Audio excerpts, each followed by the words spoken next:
bem, professor? Boa tarde. Tudo bem, Sandro? Tudo bem, Débora? Olá. Prazer falar com vocês. Professor, vamos falar de um tema importantíssimo que muita gente talvez ainda não tenha ligado o alerta para essa decisão que deve ser tomada pelo Supremo Tribunal Federal, mas continua o julgamento que envolve marco civil da internet e responsabilização das plataformas. Rapidinho, basicamente o STF está avaliando qual a responsabilidade dessas plataformas, as Big Techs, redes sociais, em relação ao conteúdo postado. O que eu posto, o Instagram tem alguma responsabilidade? Isso pode trazer uma decisão importantíssima e que, quando tomada, é repercussão geral, deve valer para todo o Brasil, né, professor?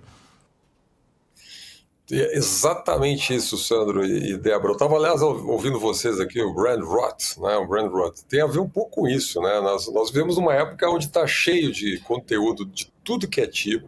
Basta entrar 10 minutos na internet, não faço esse exercício, eu vou na dica da Débora, vamos desligar um pouquinho, vamos parar para pensar melhor, vamos ler um livro, vamos conversar com os amigos. Que eu vejo gente na refeição, no almoço, no jantar, em restaurante, às vezes está a família inteira ali no WhatsApp, ou na rede social, ou no YouTube, ou sei lá onde.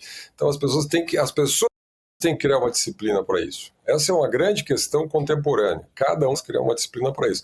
Agora, o que está em jogo lá no Supremo vamos lá, é a responsabilização ou não das plataformas sobre conteúdos aí criminosos, indesejáveis, desagradáveis. Aí cada um pode usar um pouquinho as expressões que acha mais adequadas, não é? Mas, digamos assim, a discussão é essa, porque o Marco Civil da Internet, uma lei aprovada lá em 2014, 10 anos atrás, ela tinha ela tem, na verdade, está em vigor, uma regra muito clara. Assim, a plataforma só é responsável pela retirada de conteúdos por determinação judicial. As plataformas têm a sua moderação, cada uma, TikTok, YouTube, Facebook, Twitter, cada uma tem uma política de moderação. Algumas são mais flexíveis, outras menos flexíveis.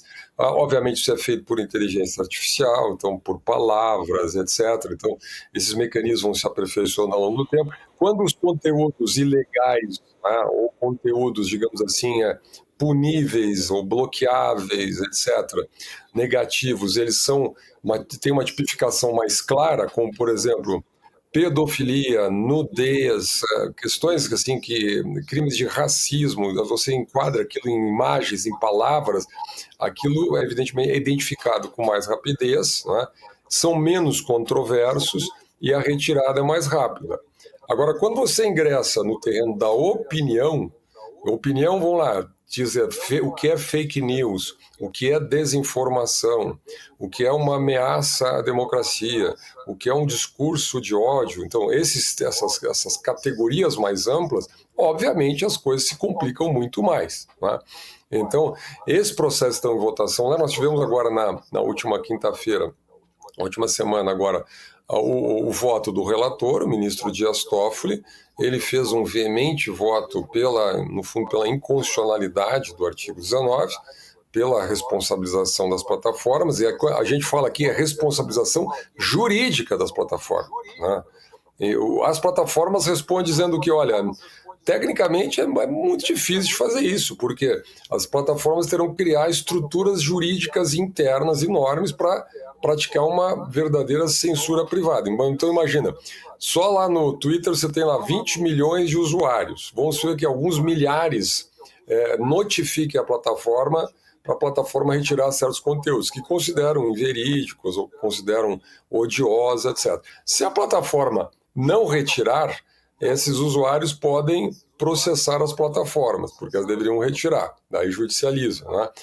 Se as plataformas retirarem, não eventualmente essa retirada pode ofender aquele que fez a postagem, não é aquele que reclama, aquele que fez a postagem, e pode não combinar com aquilo que for decidido depois pela justiça, porque as plataformas vão ter que antecipar um pouco aquilo que a justiça imagina, porque, em última instância, haverá contencioso jurídico o tempo inteiro.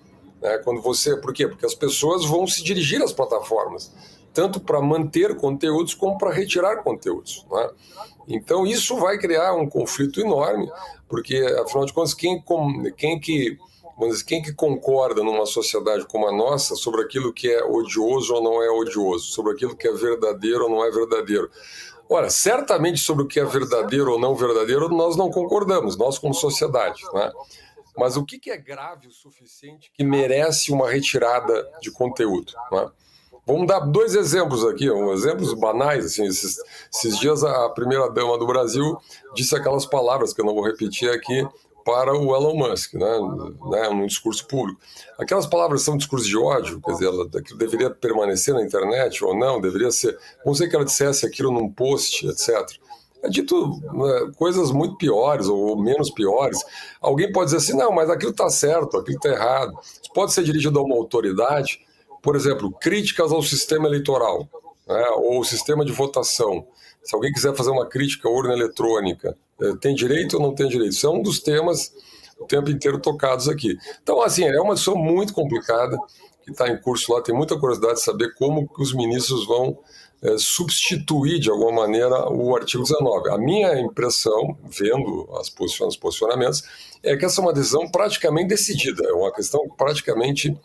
Uma decisão tomada, né? O ministro Alexandre de Moraes, inclusive, na semana passada, ele praticamente antecipou o voto dele. Ele disse que depois do 8 de janeiro, esse tema aí da autorregulação é indefensável, não tem mais como defender. Então já antecipou o voto, ele até tentou dizer ali que não estava antecipando o voto, mas na verdade está, né? Antecipando o voto.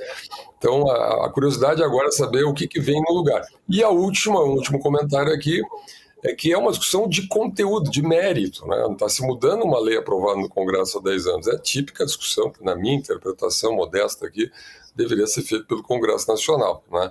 Mas está lá no Supremo e a gente vai acompanhar. Muito bem, Fernando Schiller, que volta a conversar com a gente na quinta-feira. Boa semana, professor. Até lá. Boa semana, bom trabalho. Obrigada.